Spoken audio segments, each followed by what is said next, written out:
Rick, I love the sound of this. Girls, happy Tuesday. Happy Tuesday. Good to see you all here. We're starting for those of you who have been here on this call, so we do this call every Tuesday at 8 p.m. Eastern Standard Time. This call is for everybody that's in my network, whether you're an online client, whether you're a personal training client, whether you're a friend, a follower, is not open. I don't, maybe I should do a little bit of an Instagram live, just to get the hype going. But the goal for this is just really start talking about topics that I don't necessarily get the chance to talk with you one on one, like on a regular basis, or just go deeper on some things that I see as as a constant with my clients on a weekly basis or on the check-ins or things that I think are pertinent or any topic that you girls guys would like me to go in deeper. That's the whole reason for this call. So if you have anything you'd like to be dealt with, talked about in the next upcoming weeks, let me know. Send an email, fog signal, whatever you want. This month, we're opening this month. We're going to start doing like themed months. This month, we're going to talk about summer shreds. This is nothing but a summer shreds. I just made up that song, by the way. Uh, because, summer starts in June. I'm in Miami. Most of you are in Florida or at somewhere hot. Oh, I love this.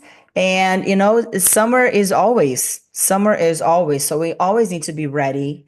And if you want to rock a summer a little bit leaner, now is the time to start. I don't want you to get to June when everybody's inviting you to go to Europe and you're like, oh dang, I really don't know if I should go because I don't feel comfortable. No, this is, of course, we're gonna talk about this is a lifetime thing, honestly. Are the cats distracting you too? They're they open doors. They do everything. Nobody told me cats open doors. This is insane. But I digress. So let's talk about this. A few things that I want us all to get into agreement with is even though we're talking about summer project and summer thanks, Chrissy. Oh, also another thing, I'm leaving the chat open, okay? So if you guys have any questions, any comments you'd like to do, feel free to unmute you or feel free to just like get on the chat and send it. Even though I don't have my glasses on, I can still see things. I'm not that blind. I'm not that blind. I can see things, just not very much from afar. But one thing that we're gonna get the ball rolling straight is even though we're talking about summer shreds and we're talking about how to lean out and how to lose the weight and how to get ready for summer, I think all of you here know it needs to be a constant thing. You can't disconnect from your health 9 months out of the year and expect your body to perform on the months that you want. Now, mind you, like I said, most of y'all here are around Florida or a tropical place, so it's hot all year round. But when you live in places that are a little bit more seasonal, they're a little bit more, the temperature fluctuates a little bit more. It gets a little bit harder because we do tend to eat a little bit more when it's cold. Sorry about my hair. My hair is kind of a little wild today. But even here in Miami, let's say during winter, we get super low temperatures, as low as like the 50s. It's super cold for us. So we tend to dress a little bit more. You tend to eat a little bit more and you tend to move a little bit less. It's common. So even though I want you to think, bonjour, Lionel, um, Guadalupe. Even though I want you to think that uh, your behavior regarding your health should be constant all year round. You should have your health as one of your top priorities. That doesn't mean your weight's not going to fluctuate a little bit. My example, my weight fluctuates. And now mind you, I'm a competitor, so my weight fluctuates a little bit more than most people. Oh, my cats. I'm going to lock them in the bathroom next call. Ah. So my weight fluctuates like around 10, 15 pounds. Now, I think that's too much for a normal person. For me, it would probably be, if I wasn't competing, it would probably be anywhere between 5 to 7 pounds. Mind you, I'm a big girl. Like I'm short, but I'm mighty. Gato, give me 1 second. He's gonna drive me crazy. This is what happens when you go live, right? This is what happens. Bear with me. It's like confiscating a toy from a kid. Hmm. But okay. So having said that, how the first item is how can you lose weight for summer and don't face burnout? What should we do regarding training, nutrition in order to do burnout? And out of the bat, I'm telling you, ladies and gentlemen, like the biggest mistake that you can do when you're trying to lean out for summer is you go too fast. A lot of people think, okay, I'm getting ready for summer, so I'm gonna start working out 5 times a week. I'm gonna start an starvation diet of 1,000 calories, and I'm going to do cardio 7 times a week, and I'm gonna do sauna, and I'm gonna cut all the carbs. Who has done that? If you have done that, please remain silent. I'm so smart. Yes, we've all done that. I've done that several times. I've done that for photo shoots. I've done that for trips. I've done that for events, for you name it. Extreme, exactly, Chrissy. Very extreme. Now, while I'm not a hypocrite, and I still do every now and then some extreme diets, but now I learned how to manage my body, how my body behaves, how my body works. And even now, my extreme is within certain control. Is an extreme that I can handle, and it's an extreme that I can get out of it without having a rebound. What happens with most amateur competitors, or even somebody who's just doing like a summer shreds for a vacation, a destination wedding, whatever, there's something we call the rebound where you lose so much weight so fast and you go to such extreme levels of training and nutrition that when you're free, when you're able to get back to your normal life, what happens is you go all out, you go crazy, you eat everything that you see in front of you. And that's not just healthy physically, it's not healthy mentally, because that will most likely develop a binge eating disorder, coming from a person who had binge eating disorder, precisely because of that, because I used to do super extreme diets followed by super extreme and fun binges. Do not recommend it. But yeah, that is the most common mistake. People will go all out, super extreme in a way that's not sustainable. I know that some of the things we're going to be talking here and even on the past calls, they're going to start sounding repetitive because losing weight, building muscle, is a repetitive thing. I think a lot of us are so trapped into like, oh, this needs to be fun. Oh, I need to be excited. Oh, I need to be motivated. You're going to fail if you have that mindset. You need to understand that this is a repetitive thing. So you just need to understand how to adhere that to your lifestyle. I'm not saying it's boring because it doesn't have to be boring, but it is repetitive. So what I'm saying to you guys is yes, it needs to be sustainable. Whenever you're doing a training program, whenever you're doing a nutritional program, you need to think about, could I do this for the rest of my life? Or maybe don't go too far because that's a little bit overwhelming. But say like, could I do this for the next 6 months if I had to? Ideally, you would change. Ideally, there is some variation in your program, but like the principles of it, the bulk of it, could I keep that? Could I add that to my lifestyle? Chris is saying motivation is a spark, but discipline is the one that takes us further. So true, my love, so true. And I need you to have that in mind. For example, let's use weight training. The cats are going, why?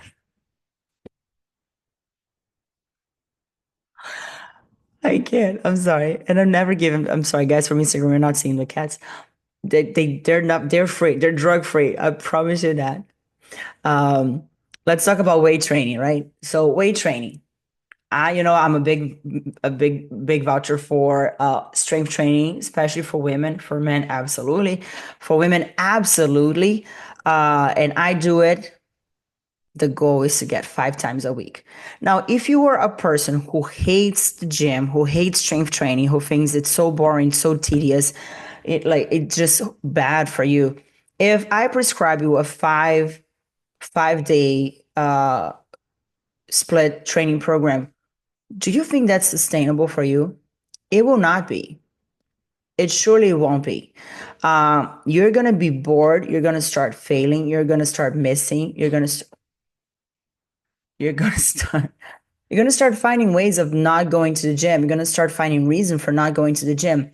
So all those things they need to be taken in consideration. So if I'm your trainer and I'm prescribing a workout program for you, and you tell me, preferably you're honest, you're like, Amanda, I hate the gym.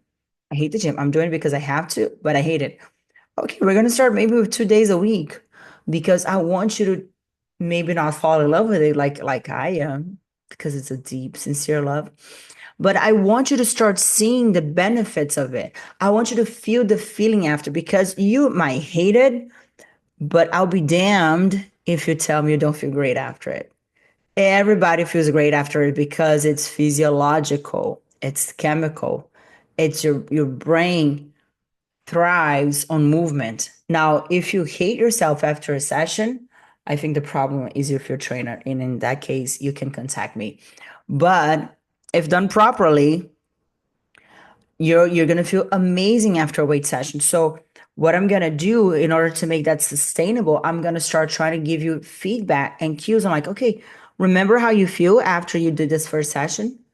Okay, think about that feeling before you go to a workout.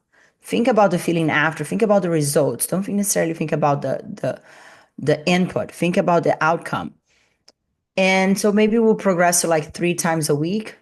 That's sustainable. Anybody can commit 3 times a week, anything, as long as it's for your health, as long as it's something that you're seeing results, it's something that makes you feel better. So think about that regarding your training. Same thing with cardio. Cardio sometimes, I know a lot of people also they struggle with cardio because cardio can be tedious, can be all those things. Now, after a cardio session, you don't always necessarily feel great because it can be very draining if done incorrectly. But it just figuring out ways of making the process a little bit more enjoyable for you. Now, I have so many clients that come to me like, oh, I can't do cardio. Like, oh, I don't know how you spend 40 minutes on a Stairmaster. I could never. So bored. I'm like, I'm bored too. Like, I get no joy staying on the Stairmaster for 45 minutes. Absolutely not. I could think of at least a gazillion ways of spending 40, better ways of spending 45 minutes and get your mind out of the gutter, everybody. But what I'm thinking is, how can I make this enjoyable for me? In my case, when I'm on the Stairmaster or I'm doing any cardio, I just put something on YouTube that it's interesting to me at the time. And I zone in on that. And I forget even that I'm taking steps to nowhere. That's sustainable for me. Now, if you told me I had to do the 45 minutes looking at the wall or looking at a stupid screen on the Stairmaster who never works, or watching stupid TV show that sometimes the gym puts up that just makes me feel more and more dumb, or just look at people training incorrectly at the gym, I would tell you, I can't. I can't. I'd rather do something else. But then I mold myself into a way that I can sustain my cardio regime. I can do 45 minutes on a Stairmaster 7 times a week if I had time, because I know how to entertain myself. So now if you have, let's say your trainer gives you, I don't know, treadmill, bike, whatever it is, you need to think like, how can I make this the path of least resistance to me in a way that I can enjoy this and I can force myself subconsciously to be there. So when I'm on the Stairmaster, I usually listen to watch a spiritual message from another preachers that I love and that I follow from any of the churches that I like. Either listen to something that it's teaching me something. So either something about training, nutrition, for business, for even personal development, something that my brain is kind of wired to at that moment. Or I listen to music. Sometimes I just put in a concert, usually from a Brazilian band, and I just start dancing while I'm there, and it just that distracts me. So use that strategy to be able to sustain your cardio regimen. Okay. Now let's talk about nutrition. How to make it nutrition sustainable so you don't burn out before summertime. Don't go on 1,000 calorie diet. Don't go on a zero carb diet. Don't go on a ketogenic diet. Don't go on a full plant based vegan diet. Don't go extreme because you're gonna fail. Don't go on an on non-alcoholic diet if you are somebody who enjoys alcohol because you're gonna fail. And what happens with you when you fail, I just posted about this today on my Instagram. Go check it out. You guys on Instagram, go check it out after this. When you fail, you have the mindset of like, I'm a loser. I can't do this. I'm no good. I have no self control. I have no discipline. I have no, and then you get on a spiral, downward spiral of like, okay, since I told myself I wasn't going to drink and it's day one, I already had 7 drinks, I'm just going to have 17 now. And guess, no, I don't need to be a genius to understand that that's not helpful. So what can you do if you can't go extreme? What can you do? Now I'm going to tell you if you will go extreme, how to go extreme. I'll tell you that because once again, I'm not a hypocrite. I do extreme diets within range. But the way to do it is, first of all, understanding that there's a right pace to lose weight. So let's say it's 6 weeks to summer. If you lose a pound per week until summertime, if you lose a pound per week until mid June in 6 weeks, you're going to be 6 pounds lighter. Is that a great thing or not?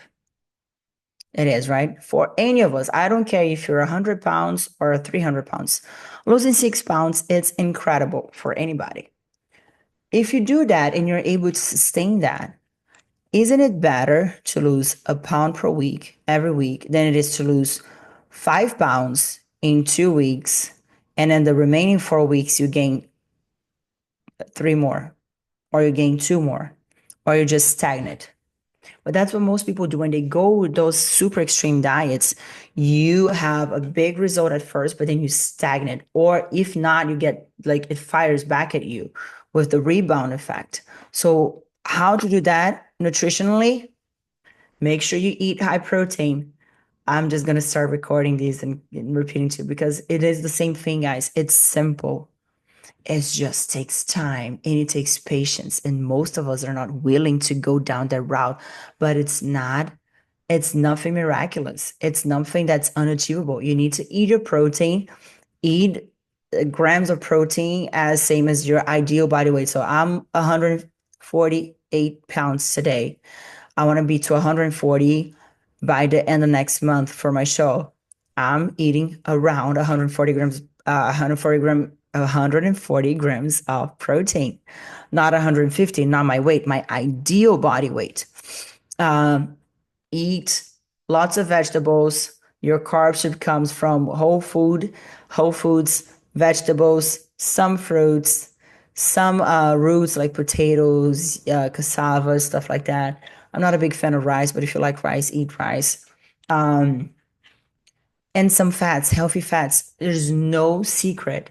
If you like your calculation of your diet, we can do a quick thing here at the end. The last 30 minutes, it's going to be more like the last 15 minutes today. Sorry about that. I have a lot to talk. I have a lot to talk.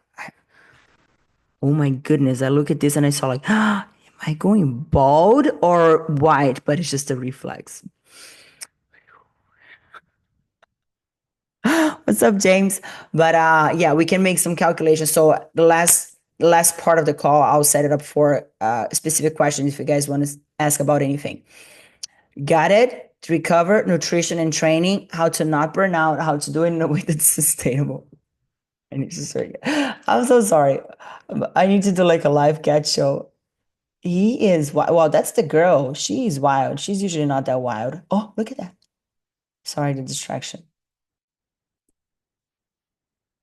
Going crazy.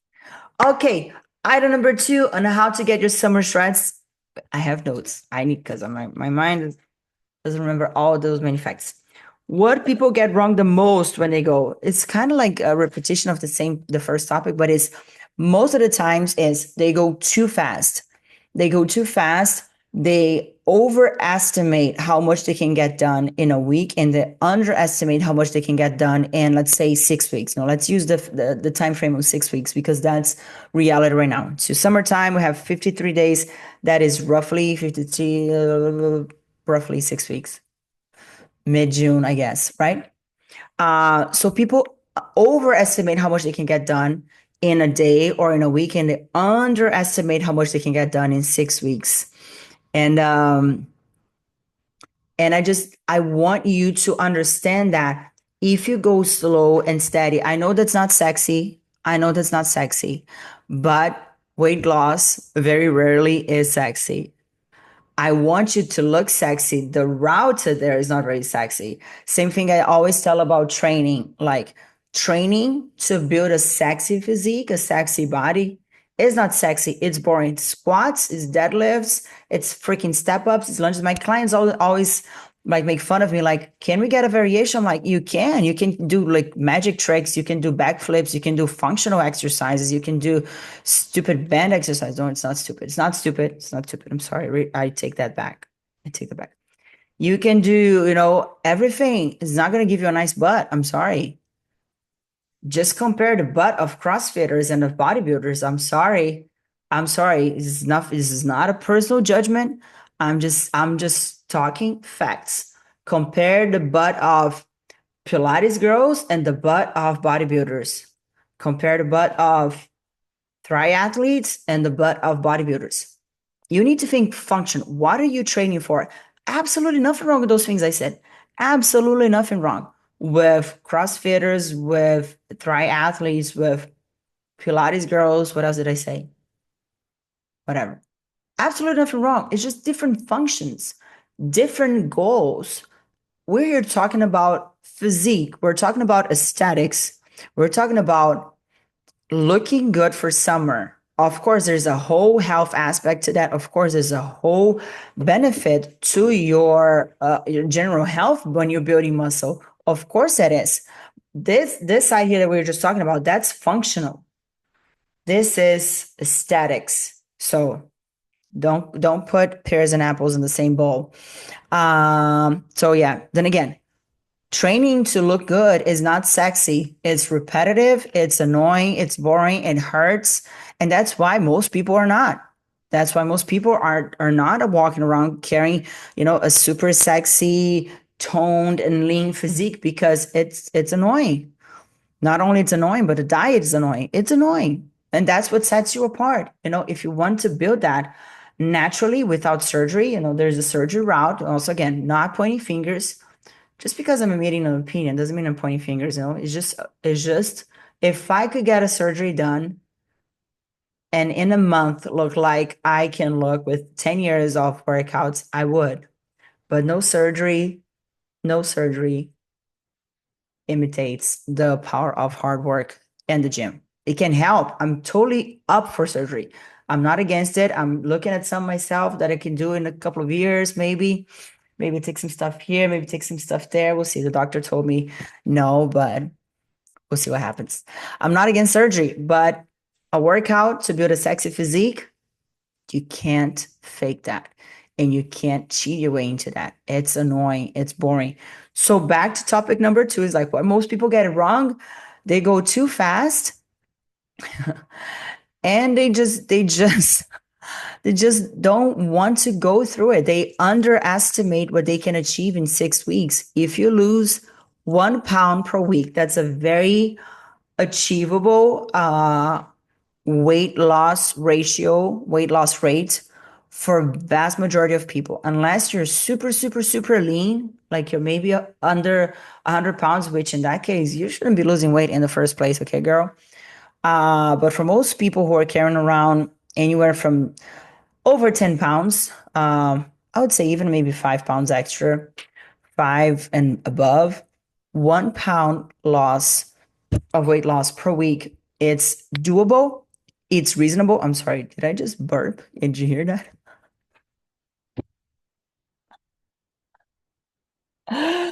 Oh Lord, I love doing live things. You know, see, when you record things, you don't get that. I love doing live things. I'm think all my posts are gonna be live. I'm not gonna record anything else. Fuck that. I can curse too because it's just so spontaneous. So I forgot what I was saying. What was I saying? Da da da da da. That was the cats. Thank you, Chris. It was the cats. The cats are guilty of everything. Flexi, while that my dog here, she's laying down like a saint that she is. Okay, yes. 1 pound of loss of weight loss per week. Doable, achievable, sustainable, powerful. If you do imagine if you started that at the beginning of the year, 1 pound of weight loss per week. We're at January, February, March, April. Let's say four. Let's just round it. Let's say it's 16 weeks. You would have lost 16 pounds since the beginning of the year. Isn't that amazing? Why is it that if we, and I include myself in that, we lose just 1 pound on a certain any given week, we are like, oh, it's such a bummer. I'm such a loser. That is our brain playing tricks on us. I've told you guys many times, like you can't really trust your brain when it comes to weight loss and body image. You need to trust data. You need to trust your coach. I hope it's me. You need to trust like somebody who's guiding you because our brain really fucks us up. It plays tricks on us. 1 pound of weight loss per week is incredible. If you focus on that, starting tomorrow, Wednesday, April 30th, my mom's birthday. You're gonna do amazing, okay? 6 weeks from now, you're gonna be six pounds lighter, and that's sustainable. And another thing that people don't talk about is if you lose weight too fast, your body is not happy with it. Your body doesn't know how to deal with it. Your body's gonna want to catch up. We have something that's called it's how can I call it? It's a steady point of fat cells, not fat cells, but fat content in our body. It's what we call like your average, your maintenance level. Your body works at its best on a certain level of weight and body fat and muscle ratio, right? And you can change that. You absolutely can change that. But let's say if you're sitting at around 180 pounds with 35% body fat for the past 5 years, or even for the past 1 year, if you drop 30 pounds in a month, your body's not going to understand what's happening. So your body's going to fight to get back to where it was because your body is always thinking maintenance. Your body's always thinking equilibrium. Your body's always thinking about, let me match this. So if you go too fast, your body's going to fight back. It's like, oh no, what's happening? It's going to turn like emergency lights. We need to shove weight back in. It's going to be prone to absorbing more body fat now more than ever. That's why it's so dangerous for most people who do the bariatric surgery or the stomach, the sleeve, stomach sleeve or whatever, because it's such a sudden loss in body fat that if you're not training your brain and your body to understand what's happening, most likely you will recover that fat, if not more. Okay. So the slower you go, it's almost like you're not, how can I say? If somebody steals, um, let's say I have this, right? I have this thing full of pens in here on my office. If somebody comes here and they steal one pen a day, I couldn't possibly notice unless I look for the specific color, but let's assume they're all the same color. I couldn't possibly notice that, right? Unless I'm counting, which in that case, you should put me in the hospice, but I couldn't couldn't notice, right? Now, and if they do that once a day, it will probably take me about 15 days to start noticing where are all my pens? What's happening? And even like that, I wouldn't be able to tell what's happening. Now, if somebody comes and they take, it's gonna get messy. All my pains all at once. What's gonna happen? I'm gonna immediately notice and say, "Who's been robbing me? Where's the thief? The thief? The thief? Brazilians. Where's the thief? Where's the thief?" That, ladies and gentlemen, is the same thing that happens with your body when you drop weight too fast. So consider it a blessing to lose a pound of fat per week. because your body's gonna not notice and it's gonna go fly under the radar. And before you know, you're like 15 pounds lighter, ooh, chilling, rolling in the deep, and your body's like, oh, I guess this is where we're gonna lay chill now. Okay. Third topic, because I'm already way over my time limit. How to stay committed. I have three little things I want to talk to you about, and then we're gonna wrap it up and open for questions. Hi, Jessica. Hi, Mila. How my loves is how to stay committed in this journey. Let's say let's talk about the next 6 weeks of your life. If you want to get really lean for summer, if you want to get really ready for summertime, how are you going to stay committed to that? First of all, you need to enjoy the process. I know a lot of you go to a weight loss journey with the mindset of like, oh, this is going to be horrible. This is going to suck. It's going to suck the life out of me. It's going to be so terrible. I won't be able to hang out with my friends. I won't be able to do this and do that. You're already setting yourself up for failure because there's only so much drama that the brain can handle. Your body thrives on excitement, on fun. Your brain is always trying to survive. Always trying to survive. And if you put it through misery constantly, it's gonna like, eat a donut. You're making me miserable. Please have a donut, make me feel better. So you can do that. You need to get into that, like with a mindset of like, this is it. What is wrong with this guy? They're usually like that for 10 minutes, they chill. You need to go with the mindset of like, this is going to be amazing. At the end of the next 6 weeks, I'm going to look my best. I'm going to have the best energy. I'm going to look amazing. This is going to work. So make your journey enjoyable. Make it enjoyable. If I look at the princess, if you dread it too much, you will not sustain it. It will not sustain it. You won't even be able to finish week one. I can bet you on that. Okay. So first of all, make the journey enjoyable. Enjoy the process. Second one, think and like another thing that helps me a lot, and I think it will help most people because there's so many people talking about it, is even if you don't want to do it, even if it sucks, even because some days you will still like, I love this. You know how much I love the gym. That is my happy place. You know how much I love looking lean and having my veins and like looking all shredded. Some days I don't feel like. Some days I feel like having cake in bed and ice cream and a margarita at 10 a.m. But what helps me to not go on that route every time I don't feel like it is, hey,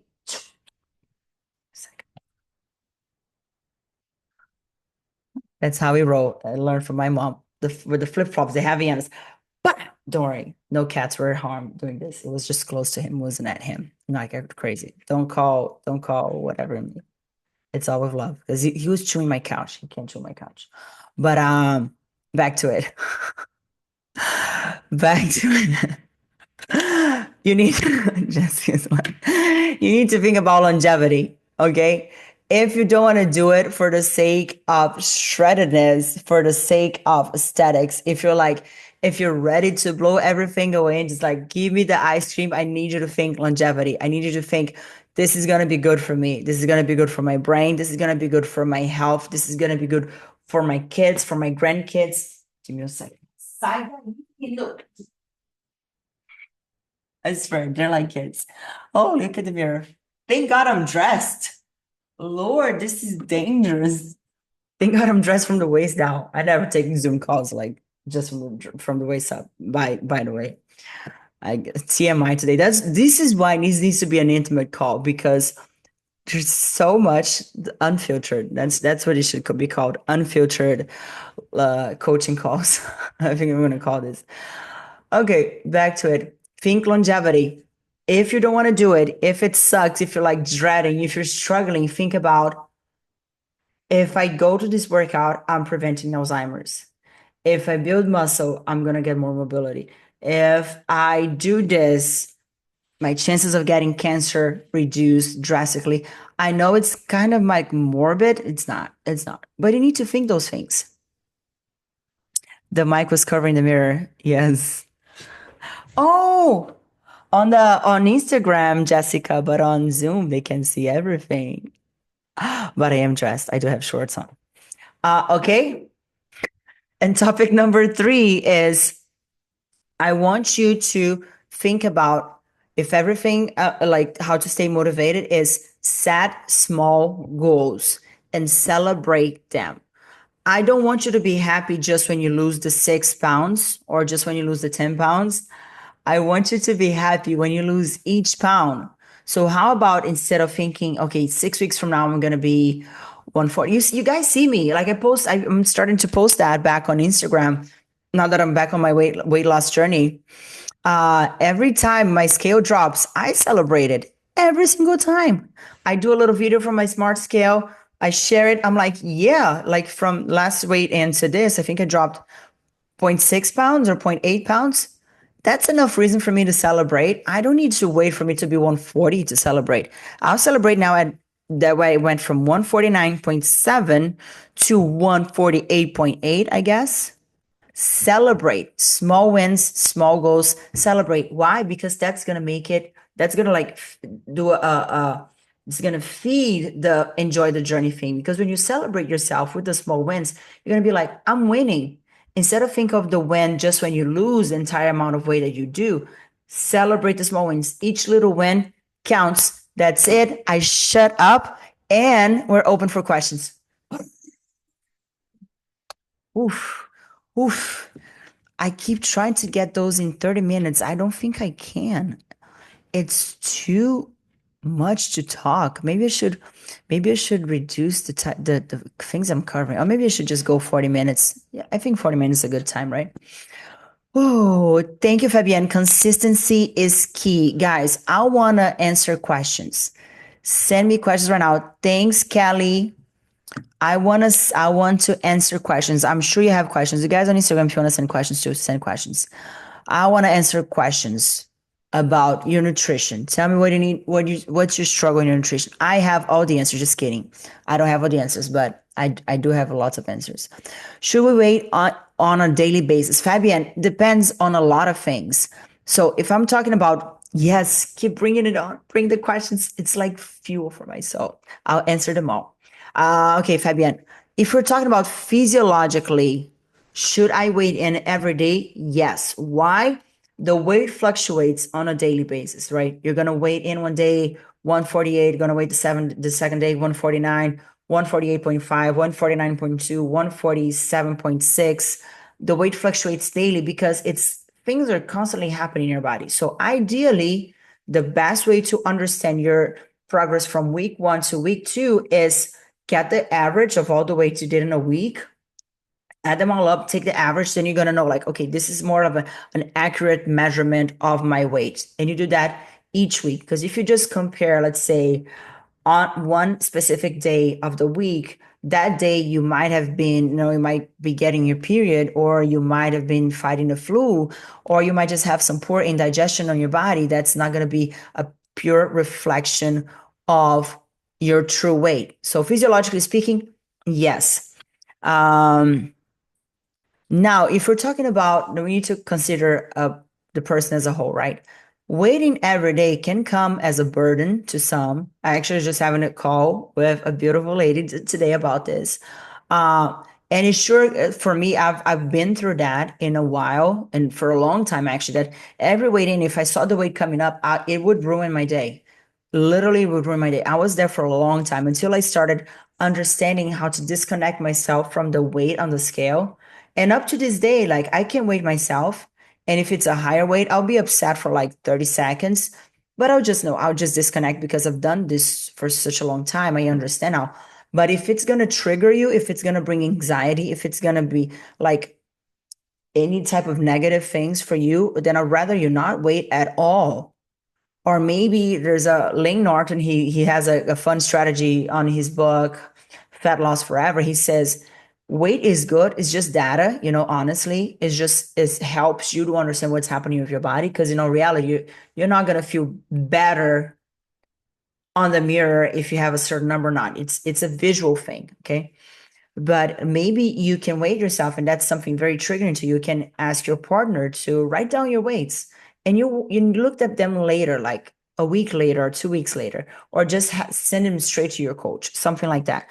But yeah, physiologically speaking, best thing to weight every day. Take the measure. That's a more accurate value of your weight.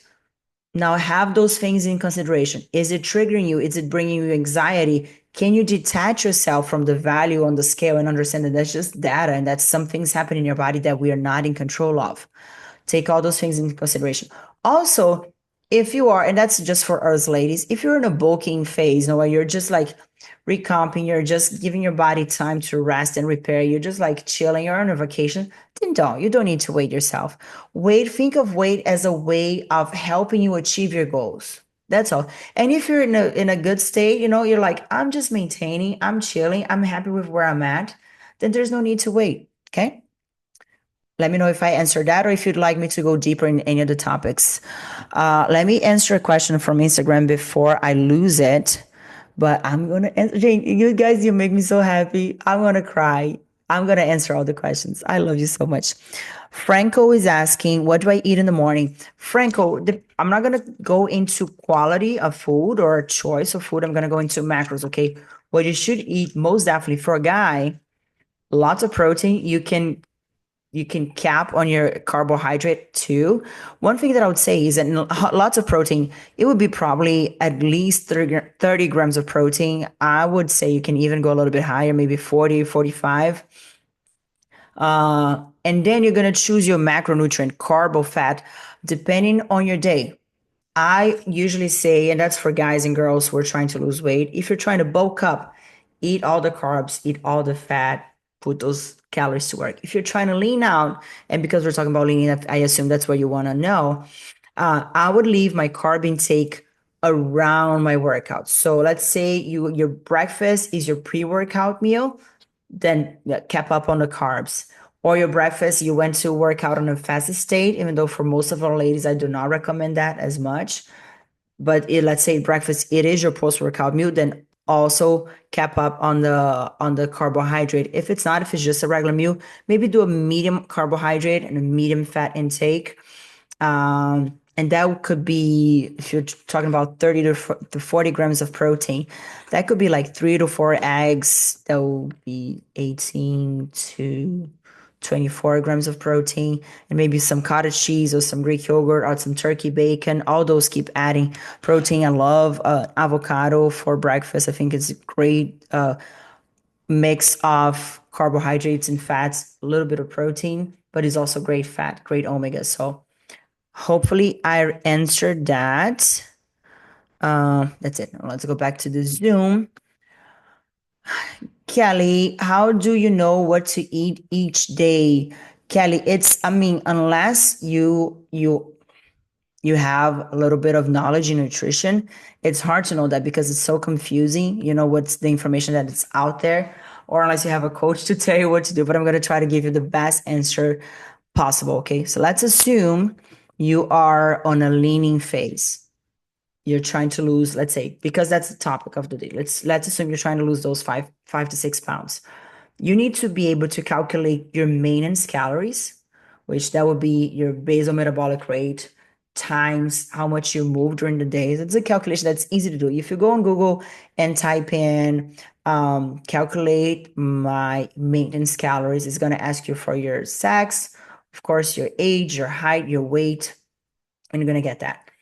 Based out of that number, which is your maintenance calories, just to maintain your body moving and doing your natural activities, you need to get in a calorie deficit. A good easy number to do is like subtract around 400 to 500 calories from a cat flying. That would be your calorie intake if you were trying to lose weight.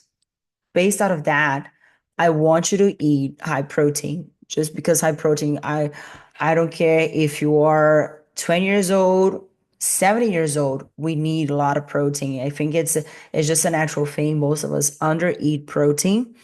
So I'll put extra effort in eating protein. Like I said, ideally you eat 1 gram of protein per ideal body weight. So let's say you're someone who's super overweight, you're 300 pounds and you're trying to get to 150. I don't want you eating 300 grams of protein. I want you eating 150 grams of protein. Then you complete the rest of carbs and fat based on your personal preference. Carbs and fat can be exchanged between them. Just remember, fat's a little bit more caloric. So if you choose to eat more fats, you're going to eat it's less food. If you choose to eat more carbs, you're going to be able to have more volume of food. Never zero out fats because fats have such a powerful hormonal effect on your body. So never go zero fat on your diet. You can zero your carbs. I wouldn't necessarily recommend it, but you can, physiologically speaking. Never zero your fats. Um, I don't know if that's exactly what you wanted to know when you said what to eat. If you want to know more food choices, let me know because I can talk about like can give you some great examples of like what to eat. Actually, I think now that I'm reading your question again, I think that's what you meant. So I'm just gonna go there anyway. Hi Melissa, hi my sister. So what to eat? Whole foods. When you talk about proteins, I go whatever animal protein you want. Any chicken, fish, steak, lamb. I love pork. I love pork. You can eat eggs, more and more for protein. You can eat cottage cheese. You can eat Greek yogurt. Like I said, turkey bacon.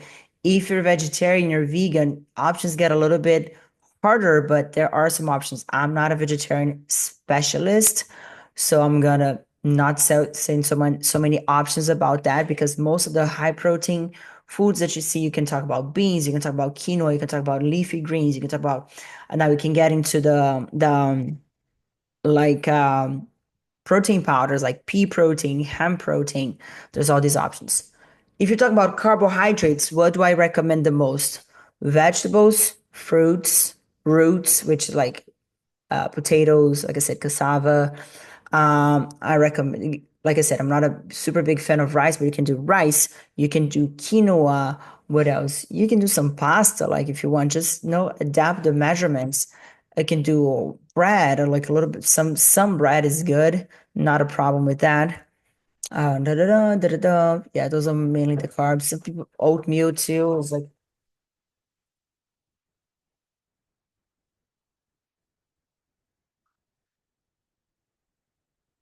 focus. Fats, nuts, olive oil, extra virgin olive oil, coconut oil, avocado, some good fatty fish like salmon, some fatty steak, like if you're leaning onto the animal protein, like a ribeye every now and then is really good fatty, fat content for you. And also the yolk of the egg is the best. I think I said better. And I would also add into that leafy greens. I think they're super important for us for so many different reasons. It helps you keep your satiety when you're eating at a low calorie because it's full of fibers. Dark leafy greens are super healthy for us. A lot of like micronutrients for you. So capitalize on that. Hopefully I answered now. Sorry, Callie, if I get it wrong at the first time. Chrissy's asking, oh, she's saying, you did a fantastic job explaining the weight loss. I have a question. How can you tell the type of fat you are losing? The visceral fat or subcutaneous fat? How to target this? Or is it a general fat loss? Excellent question, Christian. Very, very. Hector, hola de Chile. Gracias. Muchas gracias. Melissa, this is Gato and Gata going bananas on my couch. But okay, so it's really hard to spot reduce fat. You can't really, there's a way that you can kind of help your body reduce more fat in certain areas. I'm not gonna go talk about that today because it's a little bit, it's very niche and it's very deep, but we can talk about it later, Chrissy. And we're definitely going to go through that on this journey that you're going through. But you cannot, generally speaking, you cannot. The body determines where it's going to lose fat. Like some people start losing fat in their arms, some people start losing more fat in their abs, on their thighs. We all have our natural tendency to hold more body fat in certain areas and to be a little leaner in certain areas. So that's kind of like just a biological characteristic of each one of us. Now, how can you tell the type of fat you are losing? It depends on the type of fat you had before. The subcutaneous fat is that fat that's loose. When you see jiggle, that's a subcutaneous fat. If you like your arms like this and it jiggle them, of course you wouldn't have visceral fat on your arm because there's no organs in your arms. But let's talk about the belly. If you shake your belly and it jiggles, that's a subcutaneous fat. That's the fat between the skin and the muscle. That layer is full of fat. If that fat that you're looking at is that hard, solid, and sometimes you can even pinch the skin, but if like your belly is like uh, protruded, is that a word? Is like pushed forward, that is visceral fat. um, Both of them are going to be lost with the same way. It's calorie deficit, it's eating whole foods, it's doing your cardio, it's doing your weight training, because the more muscle you have, the more your body is going to demand those fat storage deposits to be used as a source for fuel for when you need to sustain your muscle. So definitely just, but I'm curious to understand, like,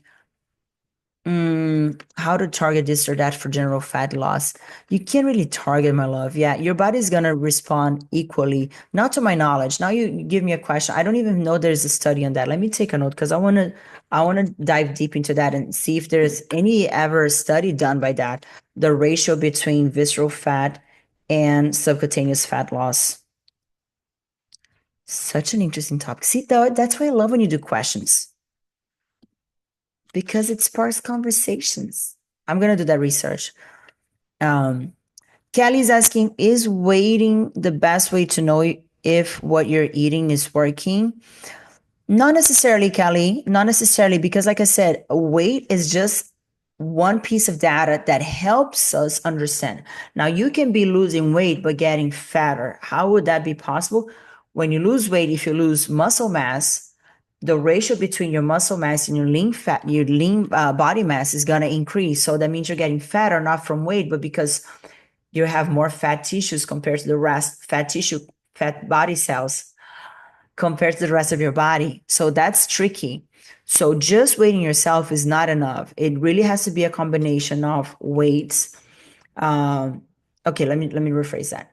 I think the most important thing is visuals, because you're going to be able to see when you look in the mirror, when you're losing weight, you're going to be able to see somewhat to a certain extent if you are losing body fat or if you're losing muscle mass, because you're going to look more toned or more like flat, you know. So if I think the most important thing is visual, is the mirror, is what you look. Do you love what you look? If you're loving what you're looking, I don't even care if your weight is going up. If you're feeling better about yourself, that's all I care about. Weighting yourself helps. Like I said, it's data.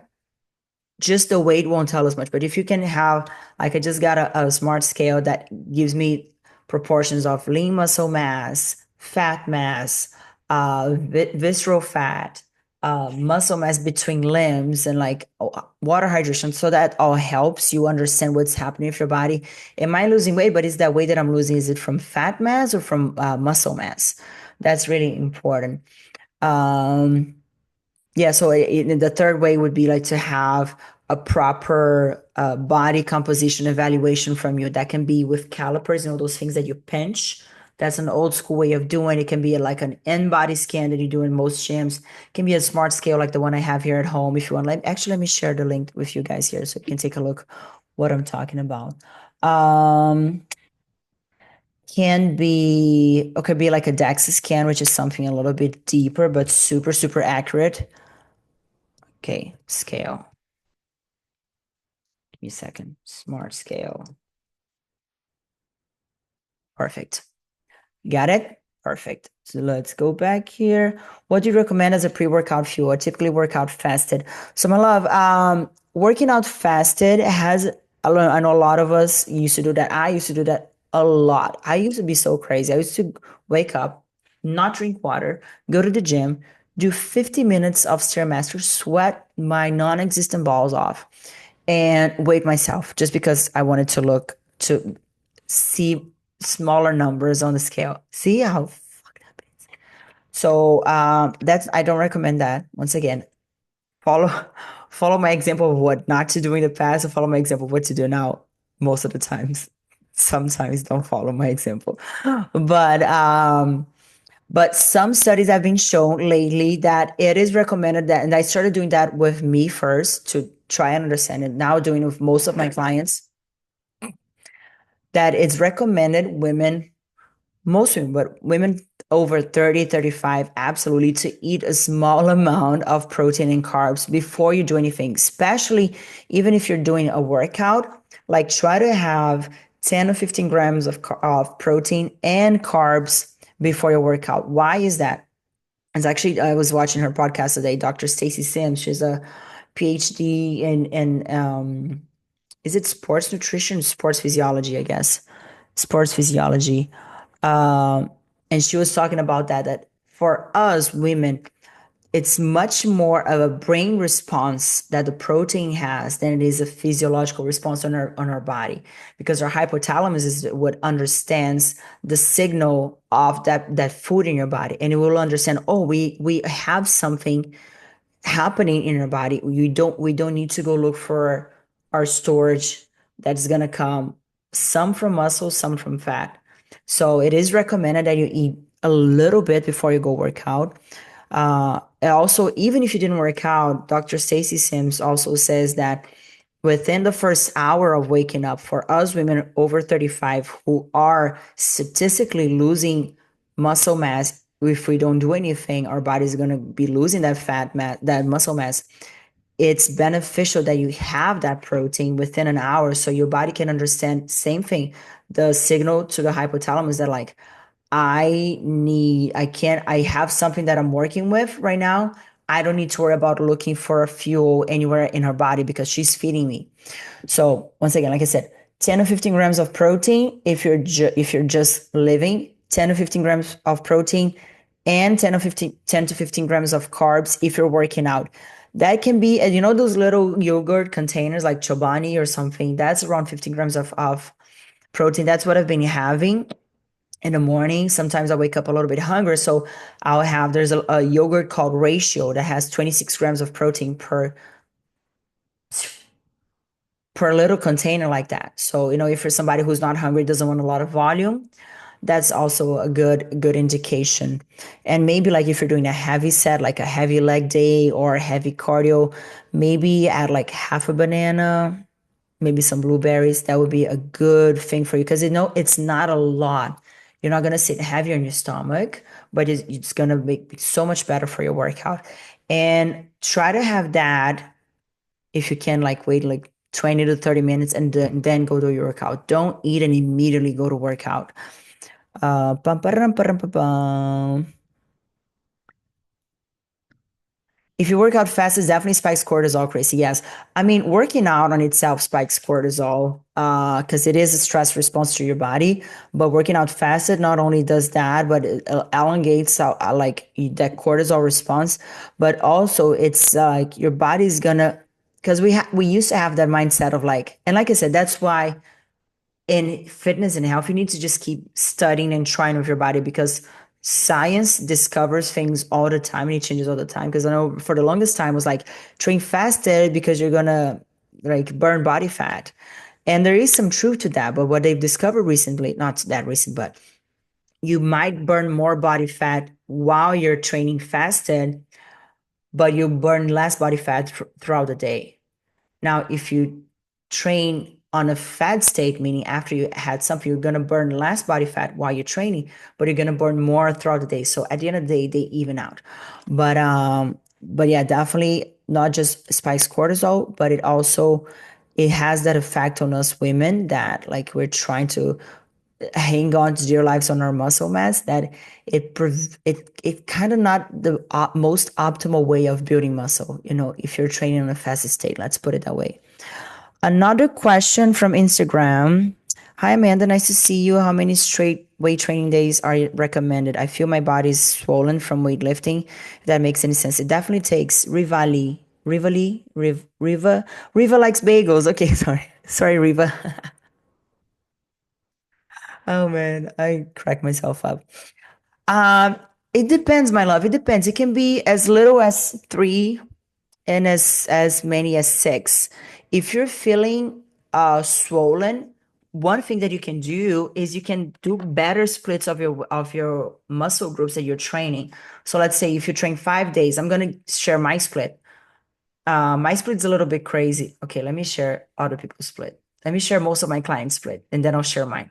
You can do lower body on a Monday, and that can be like a full leg day, like all the leg muscles. On a Tuesday, you can do delts, triceps, and chest. Like I don't really like chest for women much, but delts and triceps and abs. Okay, so this, and abs. On Wednesday, you can do lower body again, but focus on your glutes and hamstrings, so the back part of your leg. On Thursday, you're gonna do back and biceps. So back and biceps and abs again. And then on Friday, you can do legs again, but mostly focus on the quads, so the front part of your legs. That's the way you're giving your muscles at least 48 hours to rest in between sessions. That should be enough for you to rest. Now, if you feel that even with the split, you're still feeling swollen, then take a break. Then maybe do 2 sessions and then rest one. Do 2 more days, rest one. But you can do definitely 5. You can do 6 if you want. It's just knowing how to split your muscle groups correctly. So you have now talking about that breast, you need at least. My cats are determined to destroy my house today. I think they're protesting because I'm on this call. You need anywhere from 48 to 72 hours for your body to repair all those muscle fibers. Generally speaking, of course, there's like variations from that. So yeah, at least give like 1 day in between sessions from that same muscle group. So you train on a muscle group on Monday, skip Tuesday, train again on Wednesday if you want. Pararam, pararam, parapam. Wow, guys, we covered a lot of ground today. I'm so proud of us. Yay! Thank you so much, everybody, for participating. We got so many questions. I love when you send questions. Thank you so much, everybody on Instagram. Thank you, my girls here at the Zoom. This was beautiful. Now, remember, this is going to be a series of 4 calls in May, all talking about that. Shreds for summertime. So we're gonna, if you guys on Instagram, I don't always broadcast this on Instagram. So you want to get on the call, shoot me a DM right after this live. I'll put you on the list so you get the Zoom link because we have a private Zoom link. Okay. For you girls here, stay tuned on the emails, okay? This call is going to be posted on YouTube later if you want to get back to some reference. And if you have any specific questions for next call, let me know. Send me an email, a DM, whatever. Thank you so much. God bless you all. I'll see you next week. Have a good night. Bye.